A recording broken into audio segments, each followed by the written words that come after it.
Hello friends, मैं C S Sachin किशोर स्वागत करता हूं आपका मेरे यूट्यूब चैनल में। इस वीडियो में हम डिस्कस करने वाले हैं आप जो किचन में अपने यूज़ कर रहे हैं प्रोडक्ट्स, एमटीआर का रवा इडली मिक्स या ईस्टर्न का किचन मसाला।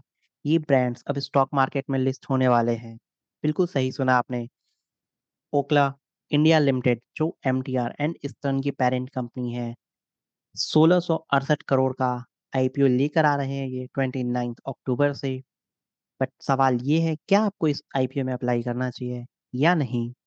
इस वीडियो में कंप्लीट ब्रेकडाउन करेंगे हम फाइनेंशियल्स का, वैल्यूएशंस का, जीएमपी एंड क्या कोई हिडन रिस्क है एंड और भी अदर डिटेल्स। तो अगर आप इस आईपीओ में अप्लाई करने का सोच रहे हैं तो इस वीडियो को एंड तक जरूर देखें। सो आइए स्टार्ट करते हैं।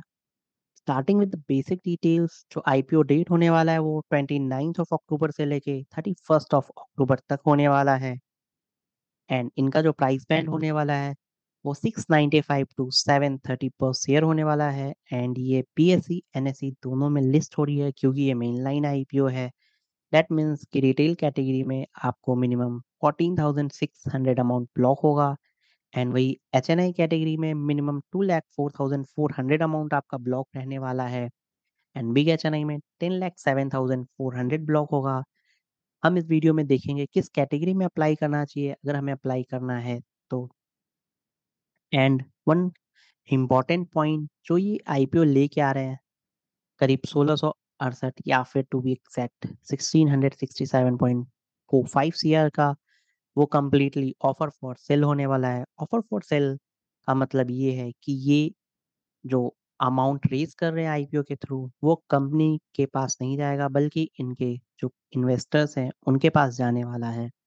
तो ये एक मेजर पॉइंट है जो आपको पता होना चाहिए कि ये जो फंड रेज कर रहे हैं उसका करने क्या वाले हैं।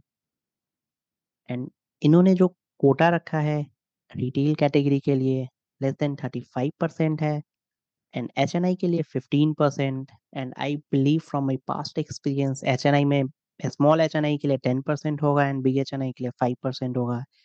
एंड क्यूआईबी के लिए अराउंड 50% इन्होंने शेयर्स रिजर्व कर रखे हैं। कंपनी की ओवरव्यू की अगर बात करें तो ओकला इंडिया प्राइवेट लिमिटेड 1996 में इनकॉर्पोरेट हुई थी। एंड ये तीन आइकॉनिक ब्रांड्स हैं इनके अंडर में। एमटीआर फूड्स जिनका रवा idli mix, sambar masala, gulab jamun mix and like 3 minutes breakfast के रेंज में काफ़ी प्रोडक्ट्स, काफ़ी पॉपुलर प्रोडक्ट्स हैं। सेकेंड इनका ईस्टर्न, जिनमें chicken masala, fish masala and pure spices है इनका, जो काफ़ी फेमस है। एंड मेनली ये केरला साइड में ब्रांड है इनका। लाइक केरला में अराउंड 44% इनका मार्केट शेयर कैप्चर है। एंड थर्ड इनका रसोई मैजिक है जो काफ़ी फेमस है। बिजनेस स्केल की बात करें तो इनका डेली सेल्स 2.3 मिलियन के अराउंड पर यूनिट पर डे सेल करते हैं। 9 ओन मैन्युफैक्चरिंग यूनिट्स है एंड कॉन्ट्रैक्ट मैन्युफैक्चरिंग भी है इनके पास 21 फैसिलिटीज़ जो कि India, UAE, Thailand and Malaysia में है। एंड रिटेल रीच भी इनका काफ़ी अच्छा है। एक्सपोर्ट ये 42 कंट्रीज के अराउंड में एक्सपोर्ट करते हैं। समवेयर अराउंड 21% इनका जो सेल्स है FY21 में वो इनका एक्सपोर्ट से ही आया है। एंड रीजनल प्रेजेंस इनका साउथ साइड में काफ़ी अच्छा है। सो ये तो थी कंपनी की ओवरव्यू की बात। अगर कंपनी के फाइनेंशियल्स की बात करें, वी कैन सी 2201.44 सीआर का इनका टोटल रेवेन्यू था 2023 में। 2024 में 2387.99 सीआर का हो गया, वही 2025 में 2455.24 सीआर का है। एंड Q1 जून 2025 में 605.38 सीआर का अब तक का इन्होंने टोटल इनकम जनरेट कर रखा है। वही अगर प्रॉफिट की बात करूँ तो 2023 में इनका प्रॉफिट 339.13 सीआर का था एंड वो 2024 में डिक्लाइन हो गया, लाइक 226.33 सीआर का रह गया है। 2025 में अगेन 255.69 सीआर का हो गया एंड एज ऑफ 2025 Q1 में 78.92 सीआर का है। तो अगर आप प्रॉफिट कंपेयर कर रहे हो तो प्रॉफिट में काफ़ी डिक्लाइन देखने को मिल रहा है। बेस्ट पार्ट ये है कि कंपनी में बोरिंग काफ़ी नेग्लिजिबल है। तो this is a good point कि कंपनी में बोरिंग है ही नहीं। बट अगर प्रॉफिट देखते हैं तो प्रॉफिट में कंपनी का 2023 एंड 2024 में समवेयर अराउंड 30% का डाउन है। एंड 2025 में उन्होंने रिकवरी की है बट उन्होंने कंप्लीट रिकवर नहीं किया है, तो यहाँ पे एक रेड फ्लैग भी बनता है कंपनी का। वही अगर अब वैल्यूएशन की बात करूँ कंपनी का, तो कंपनी का जो मार्केट कैप होने वाला है वो समवेयर अराउंड 10,000 करोड़ का होने वाला है। एंड जो पी रेशियो है इनका अगर आप देखते हैं 39.11 P ratio pre IPO, and post IPO इनका 31.68 का पी रहने वाला है। And price to book ratio अगर मैं देखता हूँ तो 5.40 है, and price to sales ratio 16.75 है, जो कि highest price to sales ratio है एज कम्पेयर टू पीयर्स। जो इनके पीयर्स होने वाले हैं वो Tata consumers and Dabur India होने वाले हैं डायरेक्ट पीयर्स। अगर टाटा कंज्यूमर्स की बात करूँ तो उनका पी रेशियो 86.7x है, एंड उनका पैट मार्जिन भी 7.3% है, एंड ओकला का पैट मार्जिन 10.7% है। वैसे अगर देखिए तो पी रेशियो ओकरा का रिजनेबल है as compare to Tata and Dabur. Dabur का 52x है। सो टाटा एंड डाबर से काफ़ी सस्ता है। बट अगर ऑपरेटिंग एफिशिएंसी की बात करते हैं इनका, तो ऑपरेटिंग एफिशिएंसी भी इनका मेरे को बेस्ट लग रहा है, क्योंकि आरओसी आप देखते हो तो 32.7% है, जो कि टाटा का अराउंड 10% एंड डाबर इंडिया का 16% है। And debt free is the best part, and Tata में भी काफ़ी मिनिमल डेट है, बट यहाँ वहाँ पे भी डेट है। बट अगर आप पीएस रेशियो देखते हो तो 16.75 है, जो कि काफ़ी हाई है। दैट सोच के इन्होंने जो अपना वैल्यूएशन रखा है वो काफ़ी प्रीमियम रखा है। एंड रेवेन्यू ग्रोथ की भी बात करते हैं तो रेवेन्यू ग्रोथ अगर आप देखते हो तो रेवेन्यू ग्रोथ लाइक 3101 to 96 जो कि 2023 में था, एंड 2025 में 3171.30 ही हुआ है। ऑल्दो 2024 में थोड़ा इंक्रीज था, बट आप 2023 से 2025 पे कंपेयर करते हो तो 2-3% से ज़्यादा का इनका ग्रोथ नहीं है, तो ग्रोथ काफ़ी स्लो है। दैट सीम्स कि ये थोड़ा सा एक्सपेंसिव है। तो from valuation perspective I think कि ओकला इंडिया फेयरली वैल्यूड है towards the slightly expensive. P reasonable है, बट रेवेन्यू ग्रोथ काफ़ी स्लो है, उसको माइंड में रखना चाहिए था वैल्यूएशन के टाइम पे।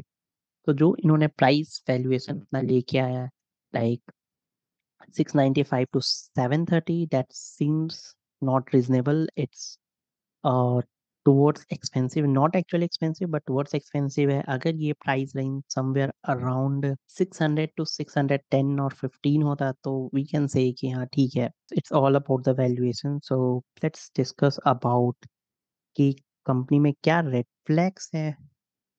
अगर मैं रेड फ्लैग्स की बात करूँ तो जो मेजर रेड फ्लैग है वो कंपनी का ग्रोथ काफ़ी स्लो है। अगर हम यहाँ पे इनका रेवेन्यू देखते हैं तो वो हमें काफ़ी स्लो देखने को मिलता है। दैट इंडिकेट्स कि या तो कंपनी अंडर परफॉर्म कर रही है या फिर ये मार्केट शेयर लूज कर रहे हैं। बट इनके पास अगर आप कैपेसिटी देखते हो तो ये जो अपना करंट कैपेसिटी है उसका सिर्फ 46% ही यूटिलाइज कर रहे हैं। दैट मीन्स कि अगर इनके पास डिमांड होती तो ये समवेयर अराउंड 80 या 70% इनका कैपेसिटी यूटिलाइज होना चाहिए था। दैट सोच के कंपनी का डिमांड आई गेस कम चल रहा है। अपार्ट फ्रॉम दैट यहाँ पे हाई वैल्यूएशन है, ग्रोथ स्लो है, so that's again a major risk जो मैंने पहले ही डिस्कस किया था। Slow revenue again red flag, and इनकी डिपेंडेंसी भी काफ़ी ज़्यादा है, कुछ सप्लायर्स पे इनकी डिपेंडेंसी है। सो इनके कुछ फ्यू सप्लायर्स हैं फॉर क्रिटिकल रॉ मटेरियल्स, जो कि एक की रिस्क डिपेंड करता है, एंड इन्होंने ये चीज़ अपने आरएचपी में भी डिस्क्लोज की हुई है। सो वो इनका काफ़ी रिस्क है।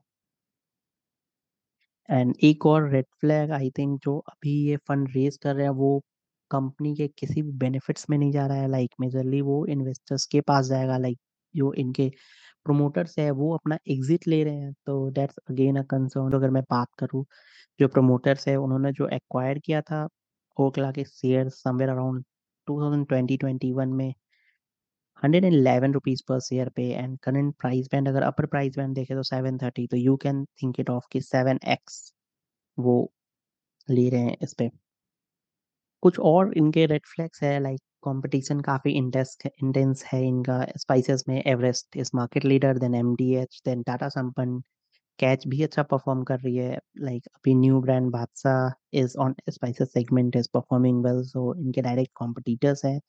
रेडी टू कुक सेगमेंट में अगर जाएँ या फिर रेडी टू ईट सेगमेंट में तो ITC, Haldiram, Nestle, Tata consumer again is giving a competition. Regional players भी अगर देखते हैं तो स्ट्रॉन्ग ब्रांड्स है।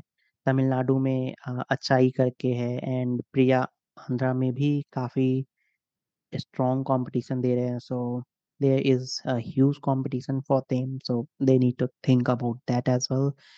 And apart from that, एक और मेजर रिस्क है इनका लिटिगेशन पर्सपेक्टिव से, जो कि आरएचपी में इन्होंने डिक्लेयर कर रखा है।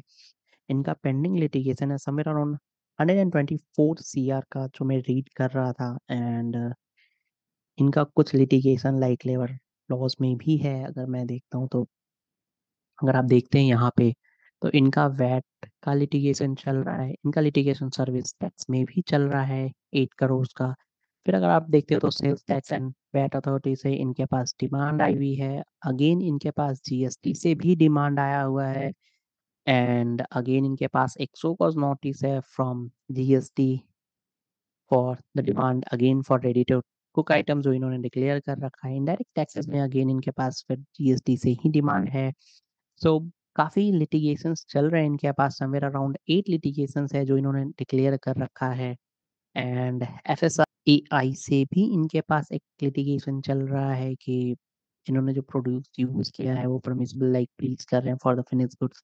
तो अगर आप फूड इंडस्ट्री में हैं एंड एफएसआई से इस तरीके के नोटिस आते हैं तो that's not good for brand and image as well. So that's a concerning item. And वहाँ पे वो रिस्क रहता है कि आपको जो रेगुलेटरी एंड क्वालिटी है वो आपको मेंटेन करके चलना पड़ेगा। एंड एफएसआई कह रही है कि कंटामिनेशन है या फिर क्वालिटी इश्यूज है तो वो डायरेक्ट आपके ब्रांड को हिट कर सकता है। So I think it's a major red flag. But yeah that's all about the hidden risk. Not going discuss much about the strength. So we will see कि इनका जीएमपी क्या चल रहा है instead of all of these. अगर GMP देखते हैं तो एज ऑफ टुडे इनका जो जीएमपी चल रहा है 19.86% चल रहा है। तो आई थिंक इट्स नॉट गुड। अगर 19.86% ही जीएमपी रहता है अगर अज्यूम करें तो इस प्राइस पॉइंट पे अप्लाई करना वर्थ इट नहीं है। तो आई थिंक अगर इसमें जीएमपी 25% एंड अबव होता है तो someone can apply for listing in only. And from long term perspective, from my point of view, I think it's too expensive to apply. तो अगर आप लॉन्ग टर्म पर्सपेक्टिव के लिए अप्लाई करना चाह रहे हो तो आई थिंक आपको वेट करना चाहिए, चेक करने का कि ये सस्टेनेबल है, इनका प्रॉफिट कैसे चल रहा है। फिर आप इसमें लॉन्ग टर्म अप्लाई करने के लिए सोच सकते हैं। एंड डेफिनेटली इनका अगर सेल्स सही हो जाता है, लाइक अभी 2-3% इनका सेल्स चल रहा है, जबकि अगर आप फूड इंडस्ट्री लाइक जिस सेगमेंट में ये है उस सेगमेंट का अगर आप ग्रोथ देखते हो सीएजीआर तो वो समवेयर अराउंड 10-15% के बीच में है। एंड उसमें से ये सिर्फ 2-3% सीएजीआर से ग्रो कर रहे हैं। That's not justifiable. लाइक वहाँ पे ये अराउंड 7% से बैक हैं। अगर 1-2% होता तो we can think it off. So I think long term and short term में अप्लाई करने के लिए this is not a good choice. So one can apply for listing gain purposes only, and वो भी तब जब यहाँ पे 25% एंड एवर हमारे पास जीएमपी आता है फिर। So yes, play safe, don't play blindly. So that's all for this investing में। Please remember like you need to do research, don't follow anything blindly. आपको अपना ड्यू डिलिजेंस जरूर करना चाहिए। सो या मिलते हैं नेक्स्ट वीडियो में, तब तक के लिए bye and happy investing guys. Hope आपको ये वीडियो अच्छा लगा हो।